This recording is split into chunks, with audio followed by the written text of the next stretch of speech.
In today's video, I'm going to teach you how to add a drop-down list to your Wix website. This is a great way to organize content and make your site more user-friendly, so let's get started. First, you'll want to open your Wix editor. Begin by logging into your Wix account. Once you're logged in, navigate to My Sites, and then click Edit Site for the website where you wish to add the drop-down list. This will take you into the editor where all the magic happens. Now that you're in the Wix editor, it's time to add a drop-down menu. Look over to the left toolbar and click on Add, which is represented by a plus sign. From there, head over to Elements and then select Expandable List. This is essentially your drop-down menu. Simply drag and drop the expandable list onto the page where you'd like it to appear. You can place it wherever makes the most sense for your site layout. Once your drop-down menu is in place, it's time to customize it. Click directly on the drop-down list that you just added and then select Settings. This will open a new window where you'll be able to edit your options. To add items to your list, you can type them directly into the options list.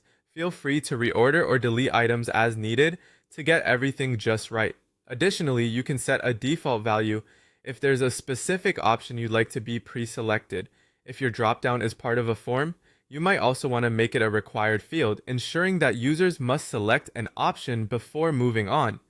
The final step is to style your dropdown to ensure it fits seamlessly with the rest of your website's design. Click on Design to start customizing. Here, you can change the font, adjust the text size, and play around with colors. You can also modify the background and border of the dropdown to either blend in or stand out as you wish. Additionally, don't forget to tweak the hover and selected states to ensure that these interactions look great and match your design aesthetic. Adding a dropdown list to your Wix website is a simple and effective way to enhance your user's experience and keep your content organized. With just a few clicks, you can create a dynamic feature that improves how your site functions.